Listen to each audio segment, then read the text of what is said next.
La semana pasada quedamos todavía con algunos hermanos que no habían dado su pequeño resumen de la destrucción de Israel, ¿verdad? ¿Quiénes eran? Pues lo más honesto, pues. Investigué y lo que investigué, que había dos destrucciones, una que era la de Babilonia y la otra que era la de Roma. Bueno, lo que investigué, la de Babilonia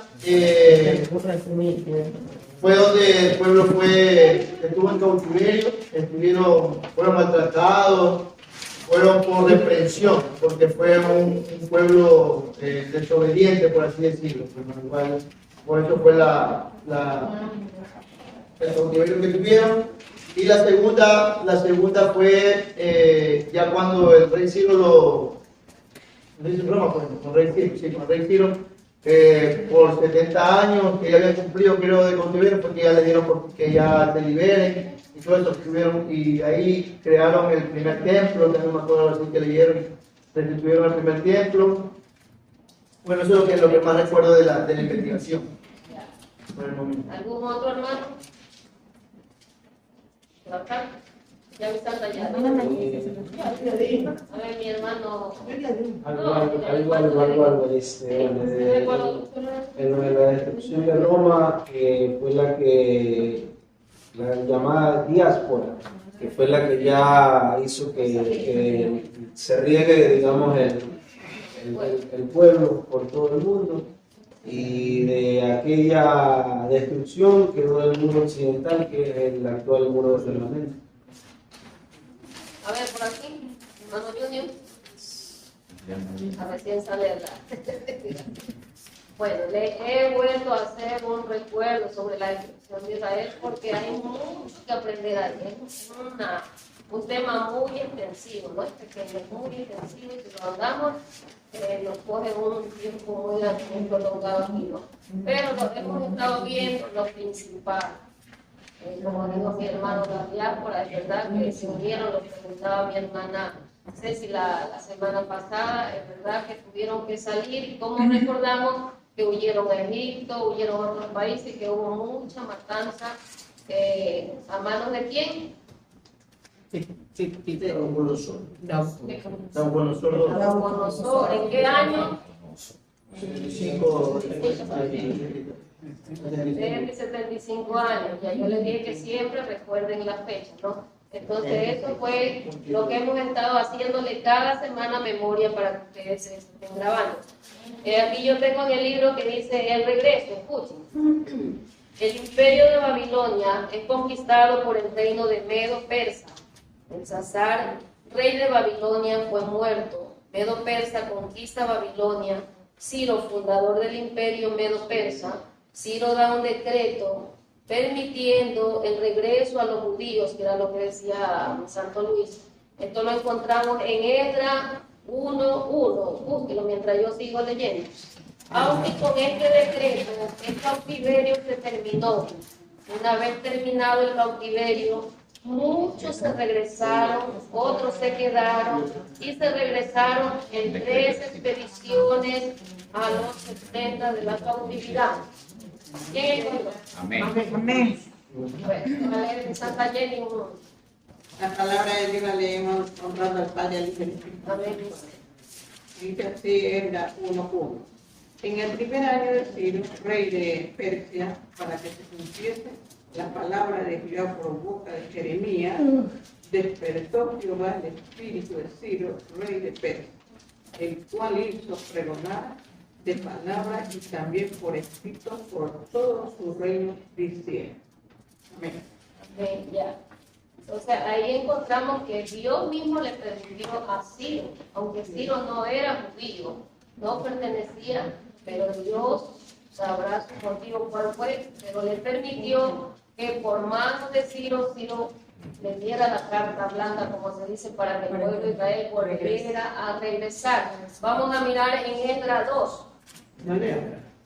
¿Ya tiene Esdras 2? Sí. Ya. ¿Dos cuántos? 1, 2. 1, 2. Ya. Así ha dicho Ciro al rey de Persia: Jehová, el Dios de los cielos, me ha dado todos los reinos de la tierra y me ha mandado que le edifique casa en Jerusalén, que está en Judá. Sigo. Sí, en Esdras 2. En Esdras 2 vamos a encontrar todo lo que es el regreso, ¿verdad, mi santa?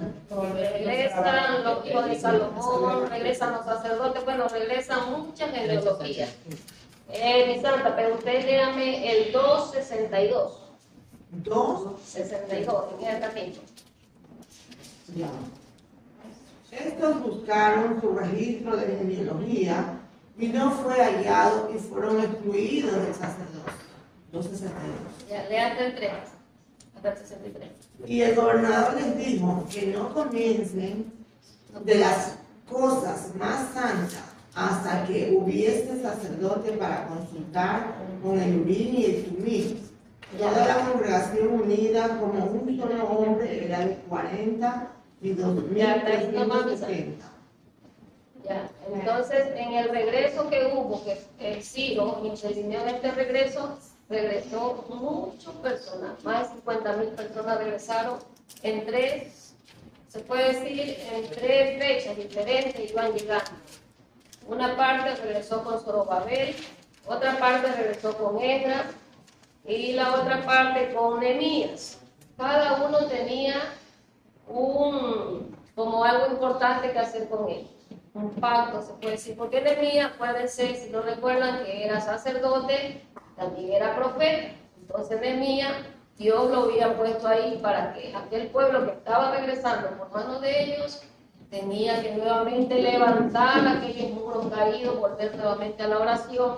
El pueblo de Zorobabel también estaba preparándose, porque Zorobabel siempre estaba enseñando lo que es la guerra a cada uno. Y el pueblo de Nehemías, que si recuerdan que hablamos de Nehemías, ¿verdad?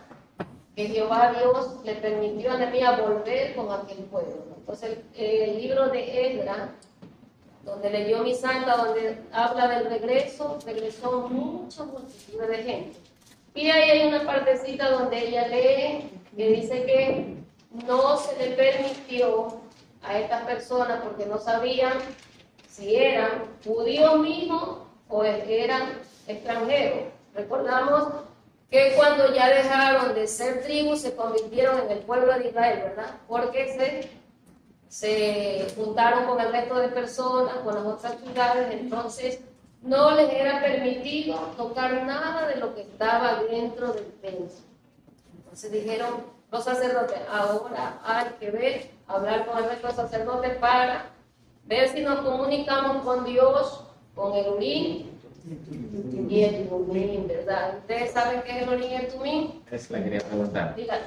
No sé. No, eso es lo que te quería preguntar. Que tenían aquí que consultar a el sacerdote. ¿Qué era? Consultar, era para poder consultar a Dios. Entonces ellos consultaban. Ese era como el acceso para que Dios le responda por medio del Urim y Tumim. El Urim y el Tumim apareció en el libro de Éxodo, ahí lo encontramos por primera vez. Acuérdense cuando salió el pueblo de Israel y solo había sacerdotes y querían comunicarse con Dios.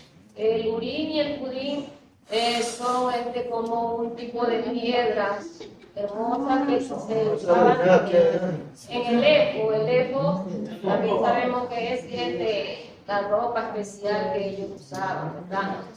Pero científicamente los historiadores dicen que no saben si de pronto de ahí salían luces o sonaban las piedras preciosas, no se sabe. Pero en la Biblia usted va a encontrar en Éxodo, en el libro de Levítico, todos estos libros vamos a encontrar la palabra de Tumim, ¿verdad? Entonces era la única forma como ellos se podían conectar con Dios. Porque si ellos iban, oraban, Jehová Dios se revelaba por medio de esta forma. Entonces ellos le decían, espérense, ustedes no toquen nada de lo santo aquí, porque no sabemos su genealogía. Cómo Jerusalén fue destruido, ¿verdad? Hablamos la semana pasada que unos tenían memoria tribal, pero otros habían perdido, no se sabía de dónde eran. Como ya el templo había sido destruido, Ahora la gente estaba con otra expectativa de todo esté santo, que todo esté tranquilo, porque podía Jehová Dios volverse a hablar, ¿verdad? Ya, vamos entonces a leer otro pedacito del libro, donde dice el regreso de Zorobabel. Ya eso ya leímos en Esdras 1:2. Su padre se llamaba Zoatiel, era un príncipe de Judá, regresó con más de 50,000 personas. ¿Qué nomás hicieron cuando regresaron? Arreglar el altar, la adoración, y todos se unieron juntos para poder realizar los adornos de la iglesia y la adoración por medio de los profetas y de los que estaban de acuerdo. Y ponen el fundamento en el templo para construirlo, y eso lo encontramos en Esdras 3:8. El templo no solamente fue construido por Esdras, acuérdense que la gente dio donaciones, hubo muchos pueblos que se unió, y aparte estaba así, estaba tratando de ayudar a levantar el pueblo. Ahora leímos la partecita donde nos habla de los medos, de los persas. ¿Alguien sabe algo de los medos, de los persas? En la Biblia encontramos lo que es Isaías, Daniel, Ezequiel, pero también. No sé si ustedes han leído, encontramos los medos, de los persas. Los medos, los persas eran dos pueblos muy importantes, gente de guerra, gente que cultivaba la tierra, eran unos pueblos muy prósperos. Y eran también artesanos de orfebrería. ¿Saben ustedes qué es la orfebrería? Medo persa para el rey Ciro era como si él venía a conquistarlo, no quiso destruirlo, porque era una potencia muy importante que iba a encontrar ahí, porque si él lo destruía, se acababa la ganadería, no iba a haber gente preparada para la guerra, caballos. Y lo importante, la orfebrería. La orfebrería era poder trabajar, tallar en lo que es oro, plata. Y acordémonos que lo que más se demandaba en ese tiempo eran las imágenes, ¿verdad? Toda la gente pedía imagen. Que bendiga mi santo. Toda la gente pedía imagen masivamente, porque no solamente adorábamos a Dios, sino muchos dioses. Entonces, Ciro dijo, si yo destruyo a esta gente, se va yendo la ganancia, ¿verdad? No quiso destruir. Entonces unió a Ciro y a Sidón, que vivían cerca de allá, uno estaba al norte y el otro al suroeste. Entonces lo que él hizo fue una fusión. Organizó y los unió y hizo una potencia. Entonces de ahí salen Ciro y Sidón, donde usted los encuentra en la Biblia, ¿no? Ahora sí, los unió, y ¿qué hizo? Una potencia poderosa, porque se unió con el reino de él. ¿De dónde era Ciro? Lo leímos, ¿verdad? No, de Babilonia. Tampoco. De Persia. Ya. Claro, Persia también era Persia era una ciudad grande, poderosa, una potencia, y al unirse con Medo, los persas, entonces hubo como un contraste muy fuerte, ¿no? Entonces por eso él tenía ese poder, esa autoridad. Hasta ahora lo llaman el grande, el poderoso, porque él pensaba lo que iba a hacer. Antes de destruir alguna nación, de él poner su imperio, primero analizaba, a ver si sirve para algo, qué hacemos. Si no había ahí alguna potencia, no había algo bueno de sacar de ahí, lo destruía, si no, lo unía, y el imperio de él iba creciendo. Entonces, de eso se trataba lo que es Ciro el Grande, como le decía. Ah, sí. Muy inteligente, así es mi santo.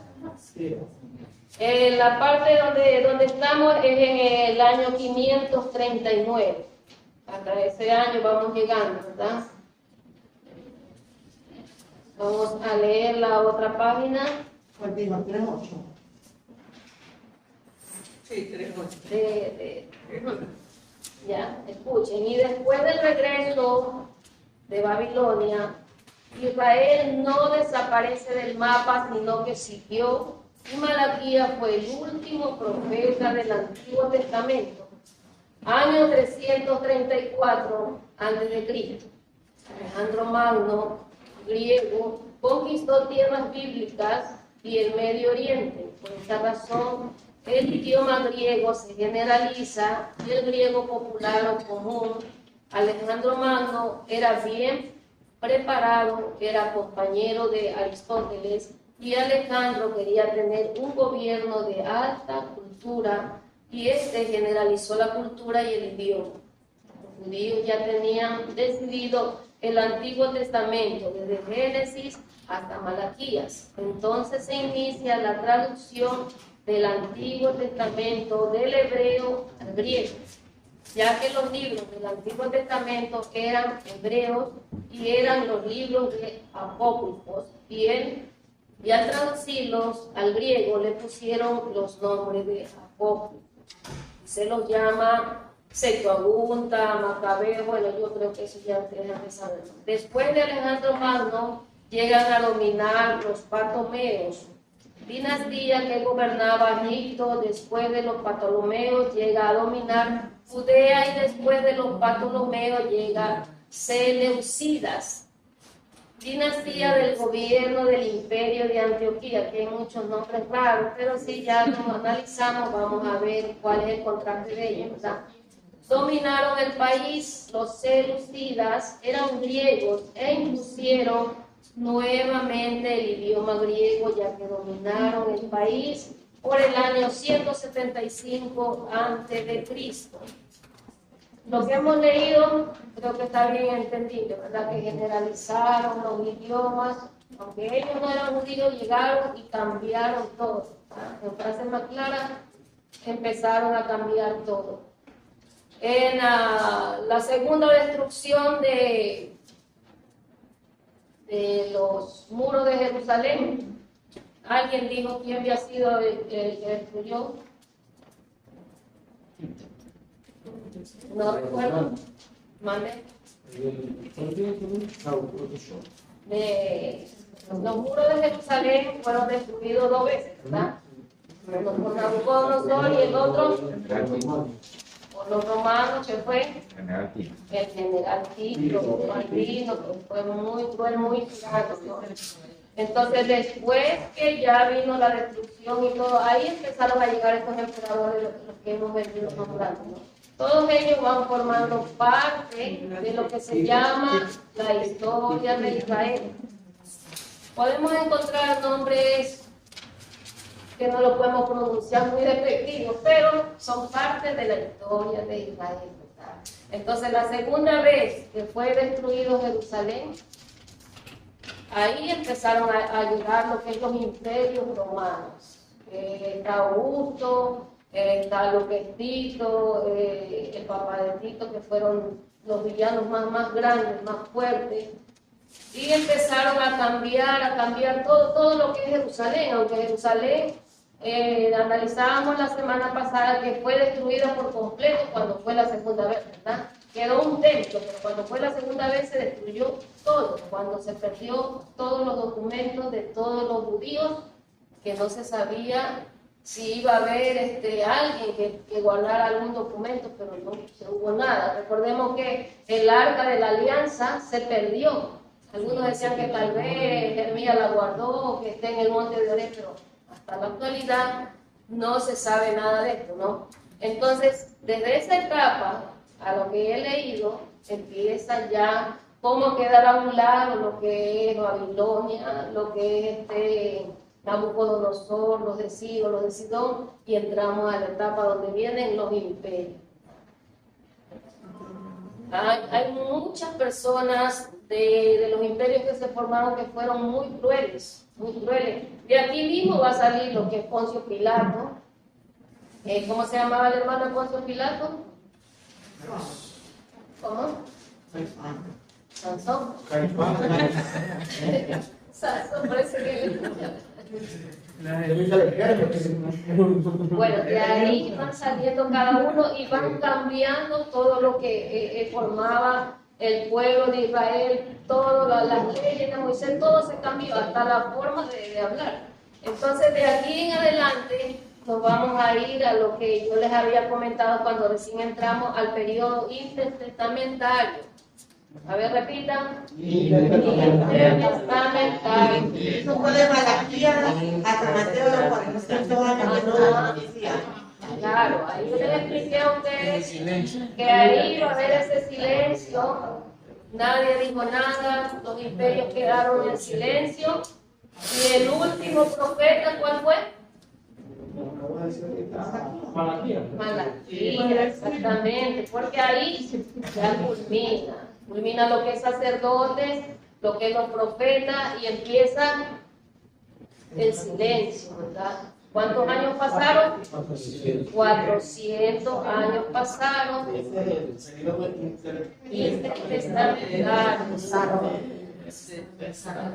¿Y por qué hubo ese silencio? ¿Qué pasó en ese silencio? ¿Qué preparaba Dios? La venida de Cristo. Amén, la venida de Jesucristo se preparaba de su Hijo, ¿no? Entonces cuando Dios está en silencio, está preparando algo grande, algo poderoso para todos nosotros. Entonces vamos entrando a ese periodo intertestamentario, ¿no? Pero antes de entrar a ese periodo, yo estoy que hablo, la semana que viene, porque ya es tarde, vamos a analizar sobre estos nombres que hemos dicho, ¿no? Aunque aquí hay una parte referente. Por ejemplo, Alejandro Magno llega a dominar a los Ptolomeos. Cuando los Ptolomeos, cuando Alejandro muere, ahora ellos toman posesión del puesto de Alejandro Magno. Alejandro Magno también fue un tirano muy cruel.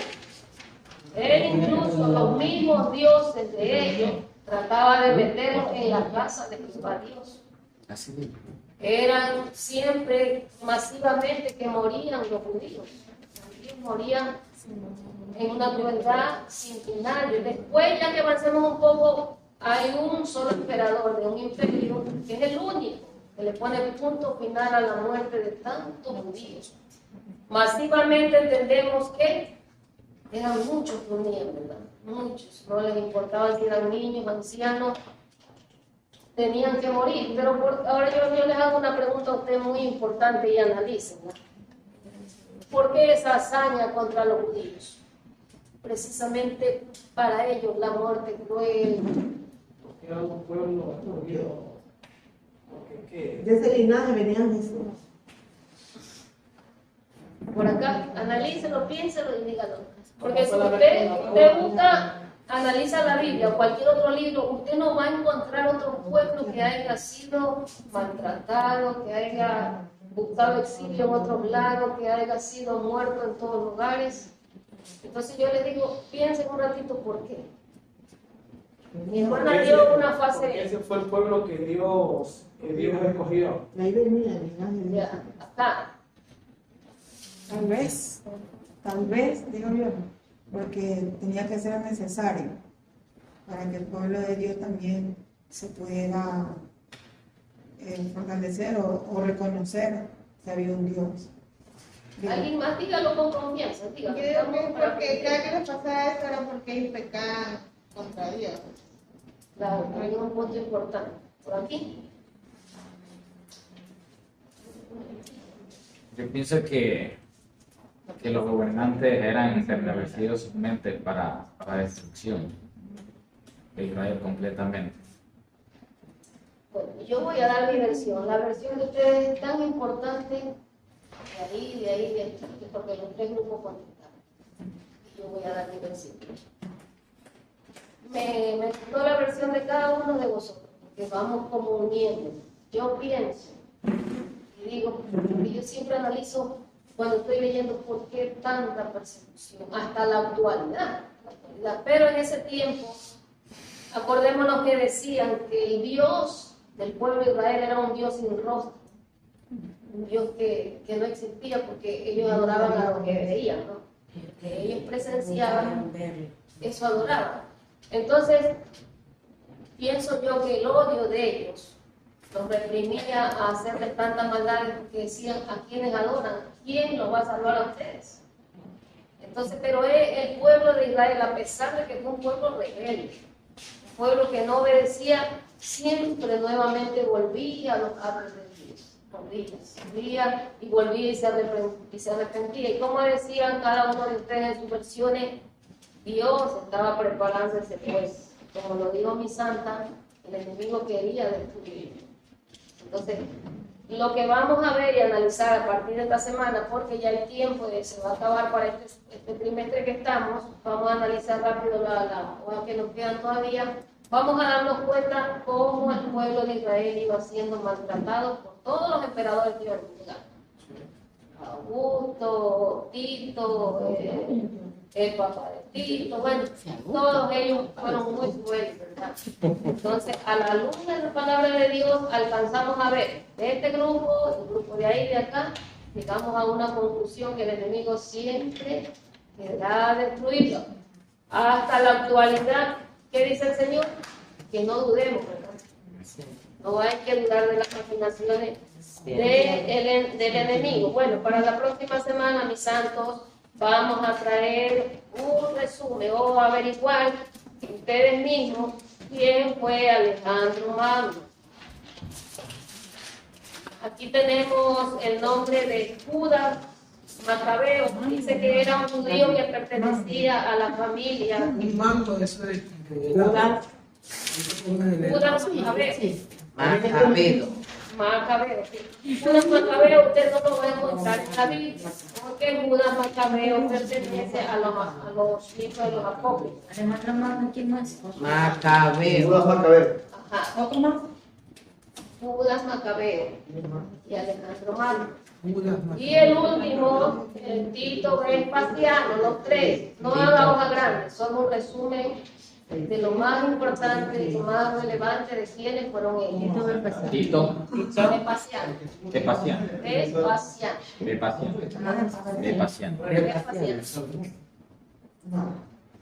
¿Cómo dice? Vespasiano. Entonces,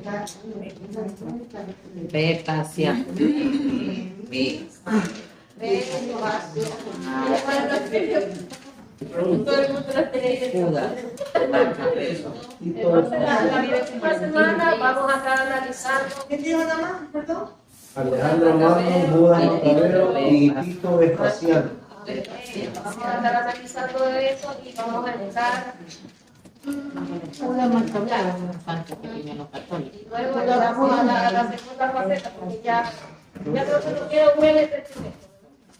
Hermana, Judas Macabeo es un santo que tiene en la iglesia católica, ¿verdad? Por eso les digo que lo ha venido, porque él está formando parte de lo que es la historia de Israel. Y eso que le decía ahorita, que los libros apócrifos, que son los libros que no entran en el canon bíblico,